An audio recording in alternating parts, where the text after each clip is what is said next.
Good morning all. चला, काल आपण anatomy of flowering plant chapter start केला होता आणि काही बेसिक गोष्टी आपण डिस्कस केल्या होत्या. जसं आपण डिस्कस केलं होतं अॅनाटॉमीचा अर्थ, की अॅनाटॉमीचा अर्थ आपल्याला इंटरनल गोष्टीची स्टडी करणं, याचा अर्थ आपण अॅनाटॉमी बघितला होता.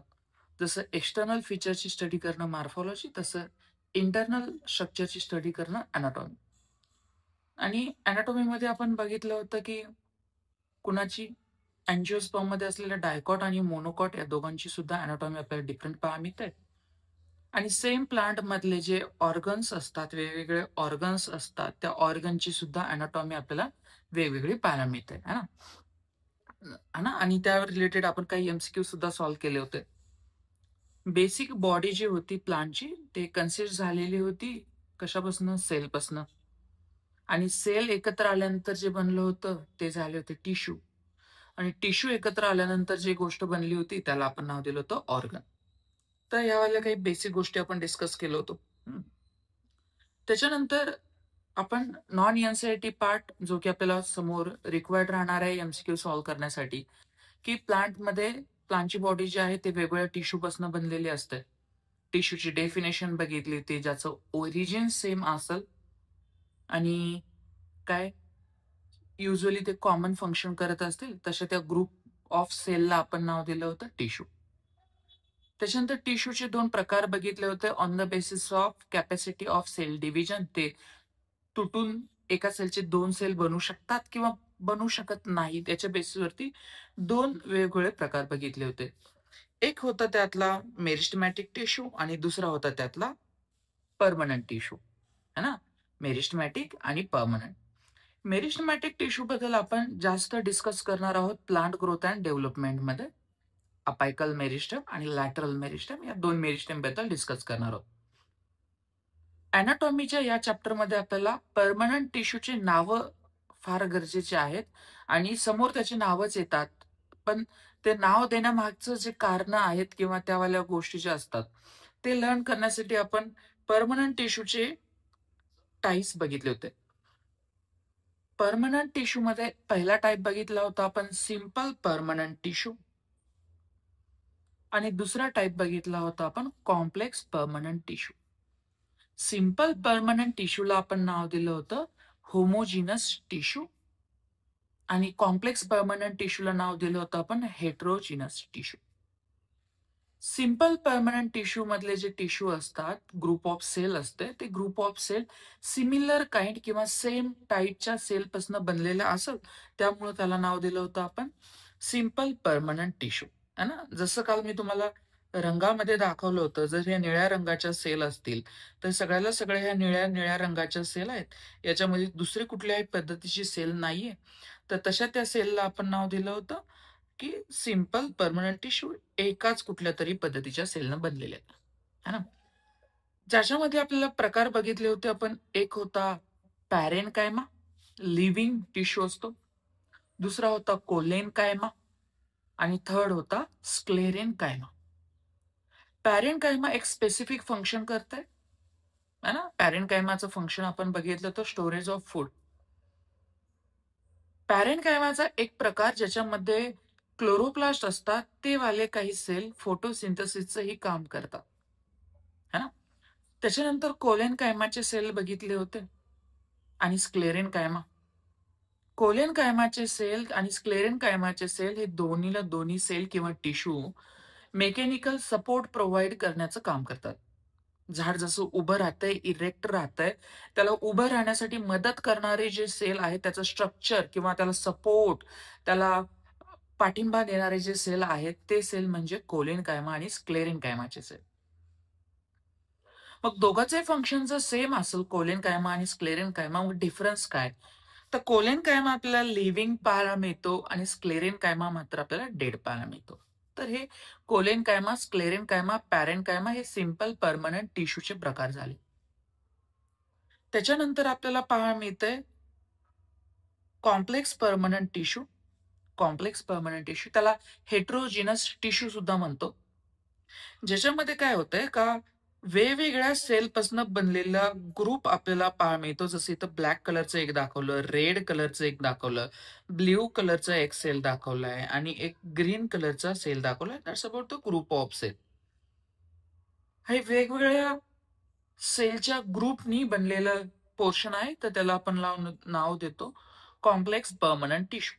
कॉम्प्लेक्स परमनंट टिश्यू मधलं जे एक्झाम्पल आहेत ते आहेत झायलम आणि फ्लोएम. झायलम आणि फ्लोएम ही प्रत्येकी 4 वेगवेगळ्या सेलपासून बनलेले होते. हे आपण कालच्या लेक्चरमध्ये डिस्कस केलं. आज आपण एनसीईआरटी न्यू एनसीईआरटी नुसार जे पोर्शन स्टार्ट होतंय तिथनं कंटेंट बघतोय. जर तुम्हाला लिहून घ्यायचं असेल तर लिहून घेऊ शकता किंवा युट्यूबमध्ये मी त्याची लिंक देतो, जे मी लिहितोय किंवा जे माझ्या स्लाइडवरती लिहिलेलं आहे त्याची लिंक देतो. तर ती गोष्ट तुम्ही ती फाईल PDF डाउनलोड करू शकता. Anyway let's learn. है ना. नवीन एनसीईआरटी नुसार जो पहिला पॉइंट दिलेला आहे तो आहे आपल्याकडे द टिश्यू सिस्टम. है ना. Tissue system.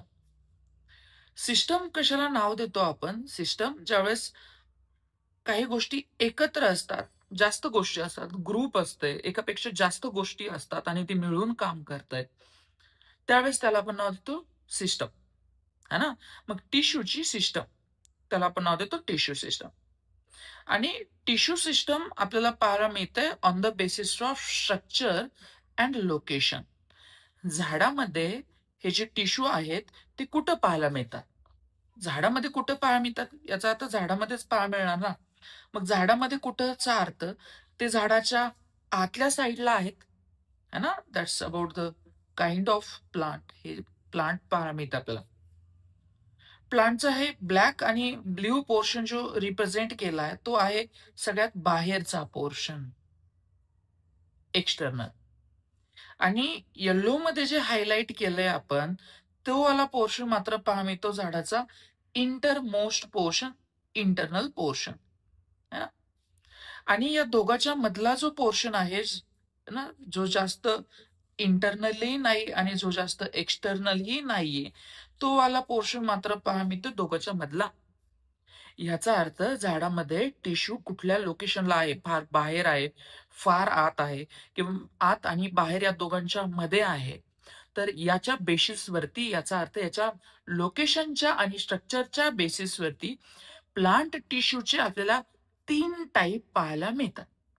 एमसीक्यू विचारला जातो on what basis tissue system have been divided into 3 types. तर आन्सर जायला हवं आपलं on the basis of their structure and location. Structure and location. Structure and लोकेशनच्या बेसिसवरती टिश्यूचे 3 टाईप आम्ही ते 3 types of tissue we are able to find it out किंवा त्याला आपण डिवाइड करतो. तर वरती आधी आपण त्याचं एक इंट्रोडक्टरी पोर्शन बघूया आणि detail NCERT line to line त्यावाल्या गोष्टी डिस्कस करूया. 3 टिश्यू पैकी एक टिश्यू आहे त्याला नाव देतो आपण epidermal tissue system. Epidermal tissue system. इपीचा अर्थ होतो, आपण मॉर्फोलॉजी मध्ये पण बघितलं होतं, इपीचा अर्थ पहा मिळते आपल्याला वरती. प्लांटच्या एक्सटेरियर सरफेसला बाहेरच्या बाजूनी असलेलं जे टिश्यू आहे त्याला नाव देतो इपिडर्मल टिश्यू सिस्टम. है ना. चालतं. दुसरं एक पाहणं मिळतं आपल्याला, त्याला नाव देतो आपण ground tissue system. Ground tissue system. है ना. आणि तिसरं एक पाहणं मिळतं त्याला नाव देतो आपण vesicular tissue system. Vesicular tissue system सगळ्यात आतलं पाहायला मिळतं आपल्याला, सगळ्यात सेंटरचं पाहायला मिळतं व्हेसिक्युलर टिश्यू सिस्टम. आणि यांच्या दोघांच्या मधलं जे आहे त्याला पाहायला मिळतं आपल्याला ground tissue system. Epidermal tissue system सगळ्यात बाहेरचं, व्हेसिक्युलर टिश्यू सिस्टम सगळ्यात आतलं, आणि दोघांच्या मधलं जे आहे त्याला नाव देतो आपण ग्राउंड टिश्यू सिस्टम. तर हे 3 वेगवेगळ्या पद्धतीचे टिश्यू सिस्टम आपल्याला पाहायला मिळतात. इपिडर्मल टिश्यू सिस्टमला ETS नी इंडिकेट करतो शॉर्ट फॉर्म. ग्राउंड टिश्यू सिस्टमला आपण GTS नी इंडिकेट करतो आणि व्हेसिक्युलर टिश्यू सिस्टमला आपण VTS नी इंडिकेट करतो. तर इपिडर्मल टिश्यू सिस्टम मध्ये कुठल्या कुठल्या गोष्टी येतात? Epidermal tissue system and their appendages किंवा त्याचे रिलेटेड स्ट्रक्चर कुठले कुठले आहेत, तर त्याच्यामध्ये पहिल्यांदा येते ट्रायकोम, TRICHOME, ट्रायकोम. ट्रायकोम दुसरं तिसरं काही नाही, हे आहे शूट हेअर. लीफ वरती पाहायला मिळते, स्टेम वरती पाहायला मिळते, हेअर्स, छोटे छोटे हेअर्स पाहायला मिळतात, केस पाहायला मिळतात, त्याला आपण नाव देतो ट्रायकोम. आणि ट्रायकोमची प्रॉपर्टी जे मेन युजली विचारल्या जाते, ते ट्रायकोम जे असतात, शूट हेअर जे असतात, ते असतात मल्टीसेल्युलार. एनिवे, पुन्हा ही कंटेंटमध्ये 2-3 वेळेस येत आहे ही वाली गोष्ट, पण 2-3 वेळेस आपण जर रिपीट केलं तर ती वेळी गोष्ट परमनंट लक्षात राहते. त्यामुळे इथंही लिहिलेलं आहे मी, ट्रायकोम शूट हेअर्स म्हणजेच दिस अबाउट द त्याची प्रॉपर्टी मल्टीसेल्युलर. जसे शूट हेअर असतात त्याच पद्धतीचे आपल्याला रूट हेअर पाहायला मिळतात, मात्र ते युनिसेल्युलर आपल्याला पाहायला मिळतात. सिंगल सेलचे बनलेले असतात, सिंगल सेलच्या इलॉंगेशन पासून बनलेले असतात. इपिडर्मल टिश्यू सिस्टम मध्ये दुसरं एक मॉडिफिकेशन आहे, त्याला नाव देतो आपण क्युटिकल. आणखीन एक मॉडिफिकेशन आहे, त्याला नाव देतो आपण स्टोमाटा. आणि स्वतः इपिडर्मलचे सेल सुद्धा पाहायला मिळतात, है ना. तर इपिडर्मल टिश्यू सिस्टम मध्ये काय काय पाहायला मिळतं आपल्याला? एपिडर्मलचे सेल आणि त्याचे रिलेटेड स्ट्रक्चर मध्ये काय काय पाहायला मिळते? ट्रायकोम पाहायला मिळते, त्याला शूट हेअर नाव देतो, जे की मल्टी सेल्युलर असतात. दुसरं पाहायला मिळते रूट हेअर, जे की युनिसेल्युलर असतात. थर्ड पाहायला मिळते आपल्याला क्युटिकल. थर्ड काय पाहायला मिळते? क्युटिकल. फोर्थ पाहायला मिळते स्टोमाटा. आणि स्वतः जे पहिलं सांगितलं आपण इपिडर्मलचे सेल. तर हे काही गोष्टी पाहायला मिळतात जे की इपिडर्मल टिश्यू सिस्टम मध्ये येतात, है ना. वेसिक्युलर टिश्यू सिस्टम मध्ये काय गोष्टी येतात ते बघू आपण. वेसिक्युलर टिश्यू सिस्टम मध्ये दोघं जण, आधी सांगितलेलं तसं मी, झायलम आणि फ्लोएम. एक झायलम पाहायला मिळतं आणि एक फ्लोएम पाहायला मिळतं, है ना. चालतं. दुसरं, ग्राउंड टिश्यू सिस्टम मध्ये काय काय पाहायला मिळतं?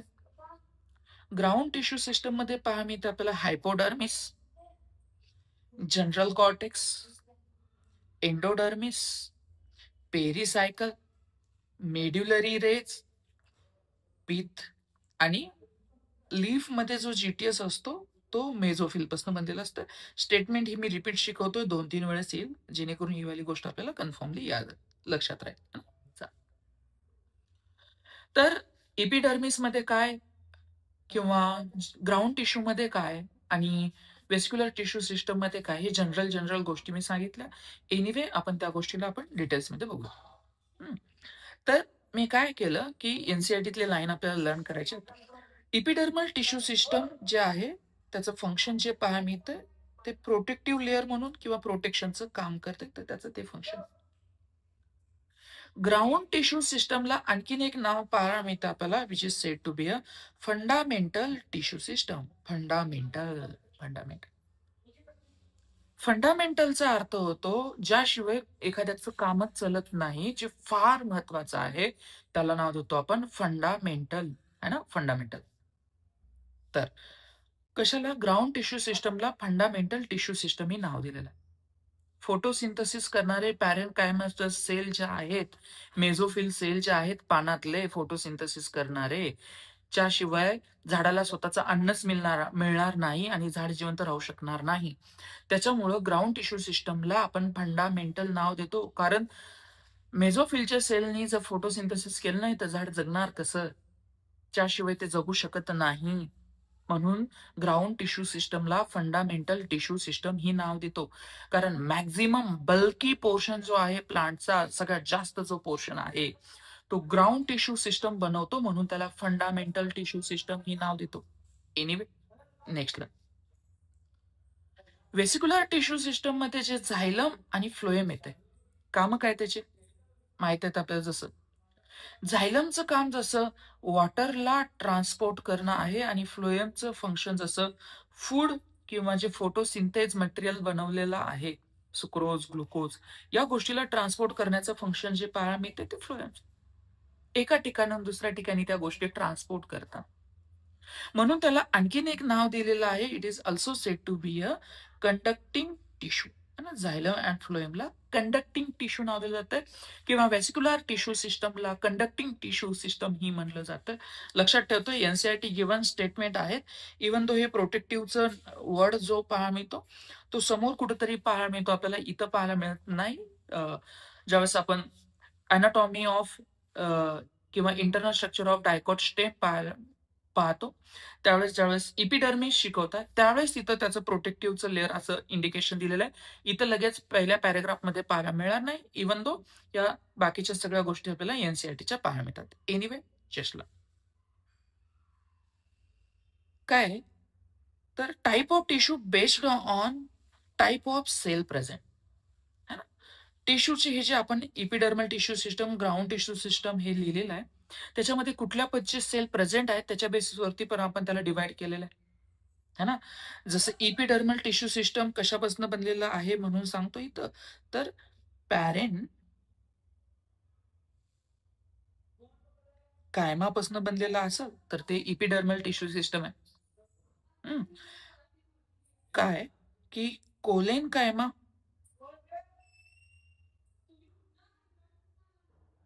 स्क्लेरेन कायमा आणि स्वतः पॅरेन कायमा या टिश्यूपासून बनलेला आहे, तर ते पहा मी त्या जीटीएस. आणि स्वतः झायलम आणि फ्लोएम म्हणजे डेड सेल पासून बनलेला आहे, ते मात्र पाहायला मिळते आपल्याला व्हेसिक्युलर टिश्यू सिस्टम. म्हणजे statement NCERT is type of tissue based on types of cell present in it, त्याच्यामध्ये कुठल्या पदचे सेल प्रेझेंट आहेत. How tissue vary depending on their location in the plant body. Structure and the function of tissue would also be depend on their location. त्या टिश्यूचं structure आणि function काय असेल यावाल्या गोष्टी त्याच्या लोकेशनवरती सुद्धा डिपेंड करतात. काय ते स्टेटमेंट व्यवस्थित रिप्रेझेंट करतोय, स्टेटमेंट फार स्टारेबल असेल, स्टेटमेंट फार कामाचा असेल, थोडंच व्यवस्थित लक्ष द्यायचं. The function of cell is depend on their origin, ते कशापासून बनलेले आहेत, त्यांचा जन्म कशापासून झालेला आहे आणि त्याच्यामध्ये मॉडिफिकेशन काय झालेलं आहे त्याच्या बेसिसवरती प्लांट मधल्या सेलचं फंक्शन डिसाइड होते. ट्रू है ना. ओरिजिनच्या बेसिसवरती सुद्धा सेलचं फंक्शन डिसाइड होतं.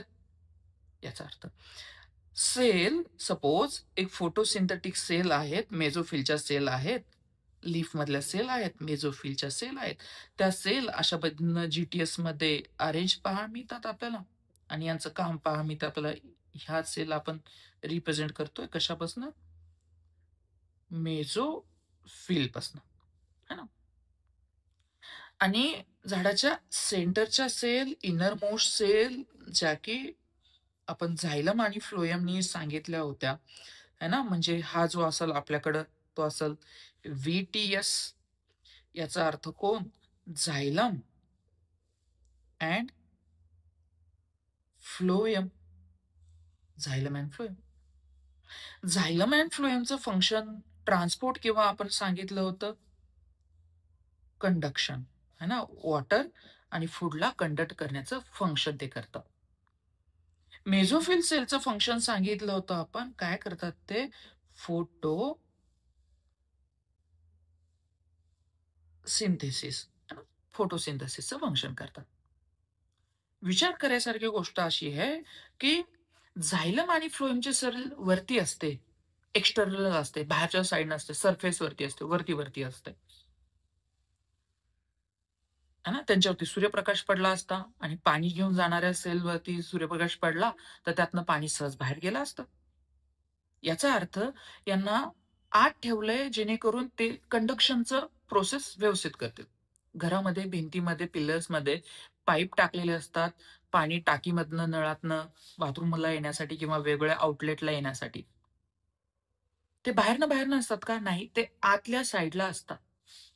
रिझन की त्यांचं काम त्याच्या पर्टिक्युलरली पोर्शनवरती ठरलेलं असतं. फोटोसिंथेसिस करणारे सेल ज्याच्यावरती सूर्यप्रकाश पडला पाहिजे आणि त्यांनी फोटोसिंथेसिस केलं पाहिजे, लाईट पडल्यानंतर फोटोसिंथेसिस करायला पाहिजे है ना. जर या मेझोफिल सेलला आपण इनर मोस्ट पोर्शनवरती ठेवलं असतं, झाडाच्या खोडाच्या आतल्या साईडला ठेवलं असतं आणि म्हणलं असतं फोटोसिंथेसिस कर, तर केलं असतं का, नाही. कारण फोटोसिंथेसिस फंक्शन होण्यासाठी त्याच्यावरती लाईट पडली पाहिजे आणि लाईट तर एक्सटर्नल सरफेसवरती असते. तर त्याचं लोकेशन बाहेरच्या साईडला किंवा एक्सटर्नल साईडवरती पाहायला मिळते, जेणेकरून ते फोटोसिंथेसिस करेल. स्टारेबल स्टेटमेंट मी का म्हणतोय? कारण स्टेटमेंट लाईन टू लाईन विचारलं तर महागात पडायचं. स्ट्रक्चर अँड फंक्शन जे आहे सेल किंवा टिश्यूचं, हे also depend on their location असं स्टेटमेंट दिले. ओरिजिन वरती तर डिपेंड असतेच, इथं अल्सो वर्ड यूज केलेला आहे. कशाच्या बेसवरती डिपेंड असेल तर लोकेशनच्या बेसिसवरती सुद्धा डिपेंड असेल. ओरिजिन वरती तर असतेच, तर सोबत सोबत कशावरती असते? लोकेशनच्या बेसिसवरती. तर स्ट्रक्चर आणि फंक्शन हे टिश्यूचे डिपेंड असते. स्टार स्टेटमेंट असेल, लक्षात ठेवतो आपण again and again. That's about thing. Anyway, just learn the one tissue system which is said to be a epidermal tissue system. line to line आहे, थोडंसं बी केअर है ना. Epidermal tissue system. Epidermal tissue सिस्टमला आपण short form मध्ये लिहिलं होतं काय? तर ETS, इपिडर्मल टिश्यू सिस्टम. तेच इपीचा अर्थ आपण आधीच सांगितला होता, बाहेरच्या साईडला. त्याच्यामुळे दिलं त्यांनी आपल्याला outer most layer of plant, outer most covering of plant है ना. इज अबाउट द कुणावरती पहा मिळते? Primary plant body, primary covering of the plant body है ना. कसली प्लांट बॉडी? तर प्रायमरी प्लांट बॉडी है ना. हा वर्ड कामाचा आहे, एनसीआरटीतला star. Again primary plant body. Primary किंवा सेकंडरी किंवा दुसरं, हे असं का वर्ड यूज केलं त्याच्याबद्दल पण आपल्याला क्लेरिफिकेशन असायला हवं. सीड मधनं ज्यावेळेस प्ल्युम्युल आणि रॅडिकल बाहेरच्या साईडला निघते, प्ल्युम्युल पासून ज्यावेळेस शूट सिस्टम बनते, तर प्रायमरी कंडिशन वरती किंवा इनिशियल बॉडी जी असते प्लांटची, ती आपल्याला पाहा मिळते ग्रीन कलरची. असं एंटायर स्टेम जे असतं त्याचं कलर ग्रीन असतो. फोटोसिंथेटिक इन नेचरचं असतं. पण हे ज्यावेळेस प्लांट मोठं होते, मॅच्युअर होते, त्याचा कलर मात्र एनसीआरटीने दिला आपल्याला डार्क ब्राऊन कलरचं होते. पण इट गेटिंग मॅच्युअर, ज्यावेळेस ते मॅच्युअर होतं. आणि मॅच्युअर झालेल्या प्लांटमध्ये सेकंडरी ग्रोथ होते आणि सेकंडरी ग्रोथ झालेल्या प्लांटमध्ये सेकंडरी उड बनते. उड है ना. सेकंडरी ग्रोथ झालेल्या प्लांटमध्ये आपल्याला उड पाहायला मिळतं. आणि बाहेरच्या साईडला आपल्याला लिंबाचं झाड किंवा चिंचेचं झाड किंवा असं मोठं मॅच्युअर झालेलं झाड, भरपूर वर्षाचं झाड, त्याच्या बाहेरच्या साईडला आपल्याला काहीतरी हे अशा पद्धतीचं स्ट्रक्चर दिसतंय. त्याला आपण झाडाची साल किंवा झाडाची खपली निघली म्हणून म्हणतोय. हे वालं जे स्ट्रक्चर दिसतंय, झाडाच्या खोडावरती आपल्याला हे स्ट्रक्चर पाहायला मिळतंय. हे जे आहे, हे आहे कॉर्क किंवा याला नाव देतो आपण बार्क. कॉर्क सेल असते, बार्क त्याच्या पोर्शनला नाव देतो. आणि हे मात्र डेड असते, डेड असते है ना. त्याच्यामुळं आणि हे सेकंडरी ग्रोथ मुळे होतंय, कॉर्क कॅम्बियम मुळे होतंय. त्याच्यामुळे एनसीआरटीने केअरफुली वर्ड यूज केलेला आहे. प्रायमरी प्लांट बॉडीची जे आउटर कव्हरिंग जे आहे, ती मात्र इपिडर्मिस पासून बनलेली आहे. कारण सेकंडरी ग्रोथ झाल्यानंतर, उड बनल्यानंतर त्याच्यावरती कॉर्क येते, जे की डेड टिश्यू असते आणि ते डिफरंट कुठल्या तरी सेल पासून बनलेलं असते. एनसीआरटीने केअर केलेली आहे प्रायमरी प्लांट बॉडीची जे आउटर कव्हरिंग किंवा लेअरिंग जे पाहायला मिळते ते इपिडर्मिस. सेकंडरी प्लांटची नाही, प्रायमरी प्लांट बॉडीची. बी कॅश लक्षात ठेवतो आपण व्यवस्थित. आणि इपिडर्मल टिश्यू जो असतो, epidermal outer most layer, suppose that's about the leaf, आणि लीफचा आपण ट्रान्सफर सेक्शन कट करतोय आणि इथनं आपण त्याला ऑब्झर्व करतोय, तर आपल्याला कशा पद्धतीने दिसत? तर हे आउटर मोस्ट लेअर आपल्याला पाहायला मिळतो है ना. आणि आतमध्ये जे आहे ते एंटायर इथून इथपर्यंत जे आहे तो पाहायला मिळतो आपल्याला जीटीएस. आणि कुठं कुठं आपल्याला पाहायला मिळतो त्याच्यामध्ये व्हीटीएस सुद्धा कुठं कुठं पाहायला मिळतो. हे जे ग्रीन लाईनने रिप्रेझेंट केलेलं आहे त्यातले 1-2 सेल आपण रिप्रेझेंट करूया. तर इपिडर्मल सेलचे, इपिडर्मल टिश्यूचे जे सेल असतात, ते सेल आपल्याला पाहायला मिळतात अशा पद्धतीने इलॉंगेटेड शेपचे पाहायला मिळतात, इलॉंगेटेड है ना. त्याच्यापैकी एक सेल आपण बाहेर काढून बघूया. त्या इलॉंगेटेड सेलमध्ये, इलॉंगेटेड सेलमध्ये सेंटरला मोठाच्या मोठा एक स्ट्रक्चर पहा मिळतंय, ज्याला नाव देतो आपण व्हॅक्यूल, है ना? सेंटरला मोठाच्या मोठा व्हॅक्यूल पहा मिळतो. सेलमध्ये नॉर्मली सेलच्या आतल्या साईडला जे स्ट्रक्चर असतंय त्याला नाव देतो आपण सायटोप्लाझम. हे जे आहे त्याला नाव देतो आपण काय? सायटोप्लाझम किंवा प्रोटोप्लाझम. सायटोप्लाझम किंवा प्रोटोप्लाझम सेलच्या आतल्या साईडला असतं.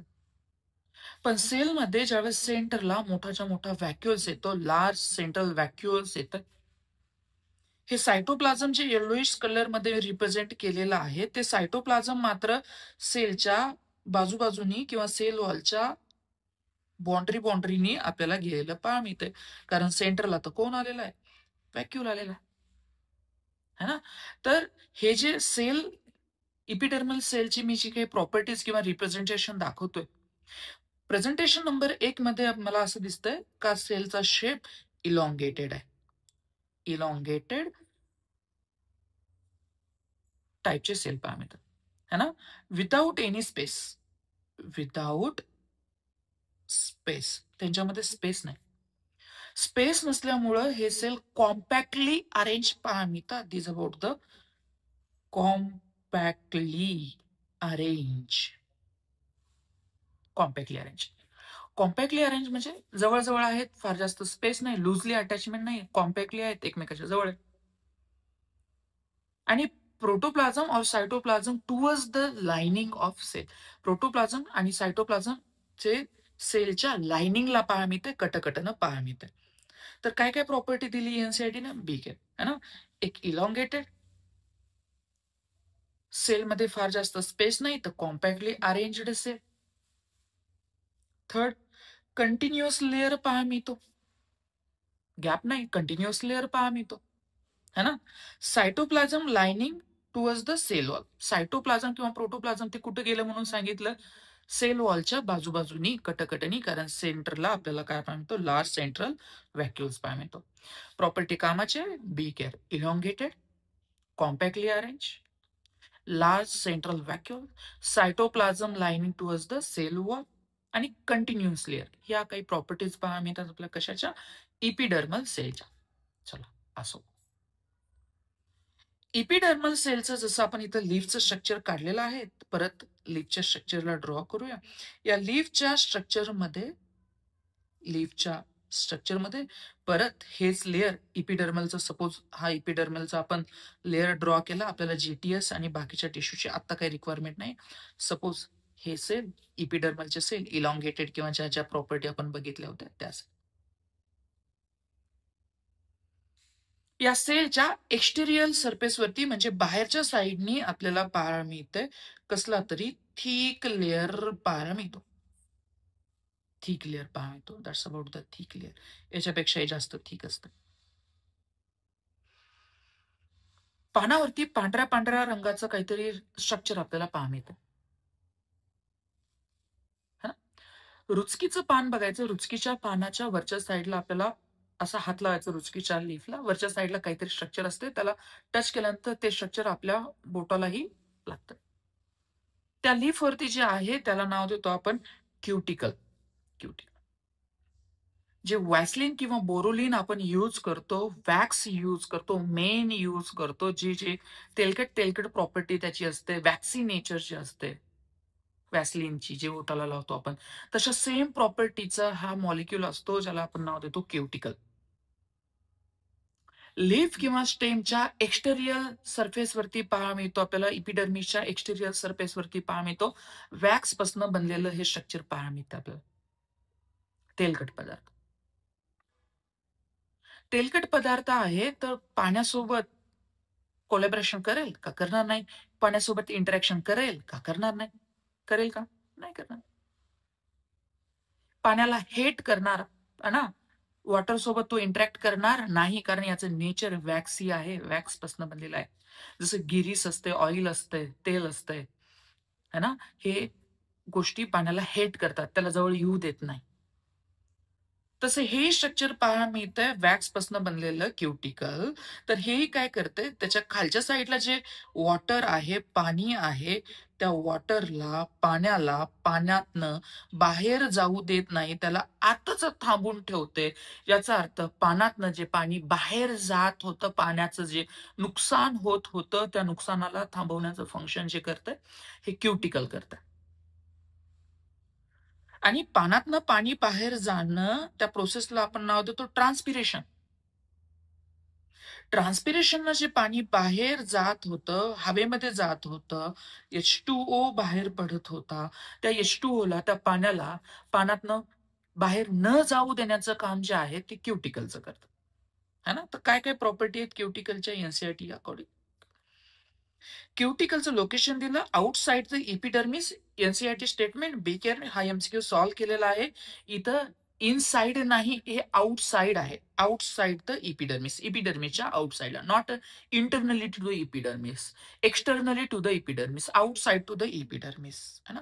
Outside the epidermis, covered with thick waxy layer which is called to be cuticle. त्याला आपण क्युटिकल नाव देतो. आणि फंक्शन काय होतं त्याचं? It prevent the loss of water. पाण्याला पानातनं बाहेर जाण्यापासून थांबवतं, है ना? आणि रूटमध्ये मात्र हे क्युटिकल आपल्याला अब्सेंट पाहायला मिळतात. It is present on the stem or the shoot system. Shoot system पैकी ज्या मॅक्झिमम आपल्याला पाहायला मिळतं ते लीफ वरती पाहायला मिळतं, है ना? तर एक बघितली आपण प्रॉपर्टीज ऑफ एपिडर्मिस. दुसरं बघितलं स्ट्रक्चर जे आहे क्युटिकल.